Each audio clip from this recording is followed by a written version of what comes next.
ओम भगवते वासुदेवाय नमः. तर आपण श्रीमद भागवत महापुराण पाहत आहोत आणि त्यातील आपला हा प्रथम स्कंद आणि द्वितीय अध्याय चालू आहे. तर द्वितीय अध्यायामध्ये आपण भगवत कथा आणि भगवत भक्तीचे महात्म्य पाहणार आहोत. चला तर सुरुवात करूया.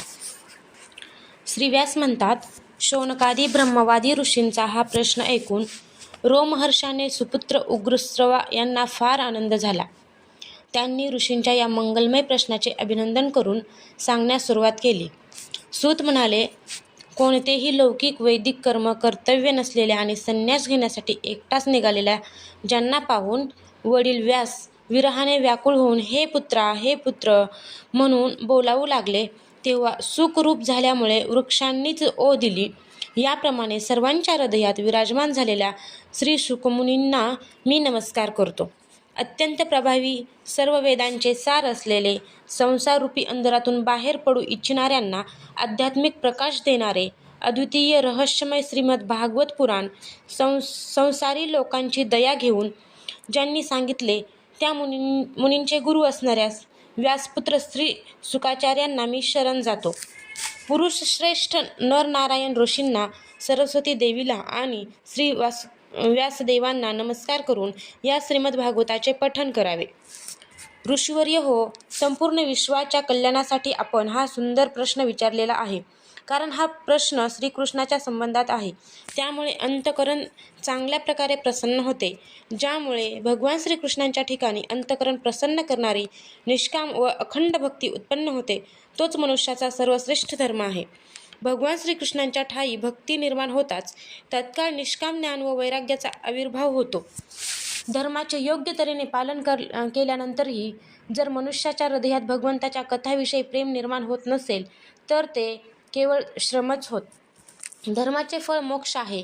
धनप्राप्तीत धर्माची सार्थकता नाही. धन धर्मासाठीच आहे. भोगविलास हे धनाचे फळ मानलेले नाही. भोगविलासांचे फळ इंद्रिय तृप्ती नव्हे, तर त्याचा हेतू केवळ जीवन निर्वाह आहे. जीवनाचे फळ म्हणजे तत्वजिज्ञासा, कर्मे करून स्वर्गप्राप्ती हे नव्हे. तत्त्ववेत्तेने लोकज्ञाता आणि ज्ञेय या भेदांनी रहित अद्वितीय अशा ज्ञानालाच तत्व म्हणतात. त्यालाच कोणी ब्रह्म, कोणी परमात्मा, तर कोणी भगवान असे म्हणतात. श्रद्धाळू मुनी भागवत श्रवणाने प्राप्त झालेल्या ज्ञान वैराग्ययुक्त भक्तीने आपल्या हृदयात त्या परमात्म्याचा अनुभव घेतात. हे ऋषींनो, म्हणूनच मनुष्याने आपापल्या वर्ण आणि आश्रमानुसार उत्तम रीतीने जे धर्माचरण केले असेल त्याची पूर्ण सिद्धी म्हणजे भगवंताची प्रसन्नता होय. म्हणूनच एकाग्र चित्ताने भगवत वत्सल भगवंताचेच निरंतर श्रवण, कीर्तन, ध्यान आणि पूजन केले पाहिजे. विवेकी पुरुष ज्या भगवंताच्या चिंतनरूपी तलवारीने कर्मबंधनाची गाठ तोडून टाकतात, त्या भगवंताच्या लीला कथावर कोणता मनुष्य प्रेम करणार नाही. हे ऋषींनो, पवित्र तीर्थाची यात्रा केल्याने आणि महापुरुषांची सेवा केल्याने श्रद्धापूर्वक श्रवण करणाऱ्याला भगवतकथेत रुची उत्पन्न होते. भगवान श्रीकृष्णांच्या यशाचे श्रवण आणि कीर्तन दोन्हीही पवित्र करणारे आहेत.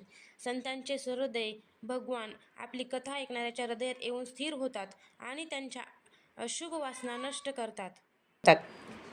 श्रीमद भागवत किंवा भागवत भक्तांच्या निरंतर सहवासाने जेव्हा पुष्कळशा अशुभ वासना नष्ट होतात, तेव्हा पवित्र कीर्ती भगवान श्रीकृष्णाच्या ठिकाणी चिरस्थायी प्रेम निर्माण होते. तेव्हा काम आणि लोभासारखे रजोगुण आणि तमोगुण भाव नाहीसे होतात आणि चित्त यांनी रहित होऊन सत्वगुणामध्ये स्थिर तसेच निर्मळ होते. या प्रकारे भगवंताची भक्ती केल्याने जेव्हा सर्व आसक्ती नाहीशा होऊन हृदय आनंदाने भरून जाते, तेव्हा भगवत तत्वाचा अनुभव येऊ लागतो. हृदयात आत्मस्वरूप भगवंताचा साक्षात्कार होताच हृदयातील अज्ञानाच्या बेड्या तुटून पडतात. सर्व संशय नाहीसे होतात आणि कर्मबंधन क्षीण होते. म्हणूनच बुद्धिमान लोक नेहमी मोठ्या आनंदाने भगवान श्रीकृष्णाची भक्ती करतात आणि त्यांना आत्मानंदाची प्राप्ती होते. प्रकृतीच्या सत्व, रज आणि तम या 3 गुणांचा स्वीकार करून विश्वाची स्थिती, उत्पत्ती आणि प्रलय करण्यासाठी एका अद्वितीय परमात्म्यानेच विष्णू, ब्रह्मा आणि रुद्र ही 3 नावे धारण केली आहेत. परंतु मनुष्याचे परमकल्याण सद्गुणांचा स्वीकार करणाऱ्या श्रीहरीपासूनच होते. जसे पृथ्वीपासून उत्पन्न झालेल्या लाकडापेक्षा दूर आणि त्याहीपेक्षा अग्नी श्रेष्ठ आहे, कारण विधोक्त यागांद्वारा अग्नी सद्गती देणारा आहे.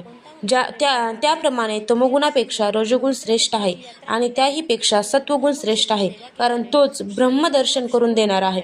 प्राचीन काळी महात्मे आपल्या कल्याणासाठी विशुद्ध सत्वमय भगवान विष्णूचीच आराधना करीत असत. आताही जे लोक त्या महात्म्याचे अनुकरण करतात त्यांचे तसेच कल्याण होते. जे लोक हा संसार सागर पार करून इच्छितात ते कोणाचे दोष पाहत नसले तरी अघोरी अशा तमोगुणी आणि रजोगुणी भैरवादी भूतपतीची उपासना न करता सत्वगुणी भगवान विष्णू आणि त्यांचे अंशावतार यांचेच भजन करतात. परंतु ज्याचा स्वभाव रजोगुणी अगर तमोगुणी आहे ते धन, ऐश्वर्य, पुत्रपौत्र इत्यादींच्या अभिलाषेने पितर, भूत आणि प्रजापती यांची उपासना करतात, कारण अशा लोकांचा स्वभाव त्यांच्याशी मिळता जुळता असतो. वेदांचे तात्पर्य श्रीकृष्ण हेच आहे. यज्ञाचा उद्देशही श्रीकृष्ण हाच आहे. योग श्रीकृष्णासाठीच केला जातो आणि सर्व कर्माची समाप्ती श्रीकृष्णामध्येच आहे. ज्ञानाचे ब्रह्मस्वरूप श्रीकृष्णाचीच प्राप्ती होते. तप श्रीकृष्णांच्याच प्रसन्नतेसाठीच केले जाते. धर्माचे अनुष्ठान श्रीकृष्णाकरिताच केले जाते आणि अंतिम गती श्रीकृष्णच आहेत. जरी भगवान श्रीकृष्ण प्रकृती आणि तिचे गुण यांच्याही पलीकडचे असले आहेत तरीसुद्धा त्यांनी जी प्रपंचदृष्टीने आहे परंतु तत्वदृष्टीने नाही अशा आपल्या त्रिगुणात्मक मायेने प्रथम या विश्वाची रचना केली. हे 3 गुण त्यांच्या मायेचा विलास आहे, परंतु मायेच्या अंतर्गत राहिल्यामुळे भगवान गुणवान असल्यासारखेच भासतात. वास्तविक ते परिपूर्ण विज्ञानंदघन आहेत. अग्नी वस्तुत एकच असला तरी स्वतःचे उत्पत्तीस्थान असणाऱ्या लाकडांच्या विविध आकारांनी तसतसा प्रकट होतो. त्याचप्रमाणे सगळ्यांच्या ठायी आत्मरूपाने असलेले एकच भगवंत प्राण्यांच्या विविधतेमुळे अनेक आहेत असे वाटते. भगवंतच सूक्ष्म भूत, तन्मात्रा, इंद्रिय आणि अंतःकरण आदी गुणांपासून उत्पन्न झालेल्या भावांच्या द्वारा अनेक प्रकारच्या जीव योनी निर्माण करतात आणि त्या भिन्न जीवात प्रवेश करून त्या जीवांना अनुरूप विषयोभोग घेतात. तेच संपूर्ण लोकांची रचना करतात आणि देवता, पशु, पक्षी, मनुष्य इत्यादी योनीत लीलावतार धारण करून सत्वगुणांच्या द्वारा जीवांचे पालन पोषण करतात. अध्याय 2 समाप्त.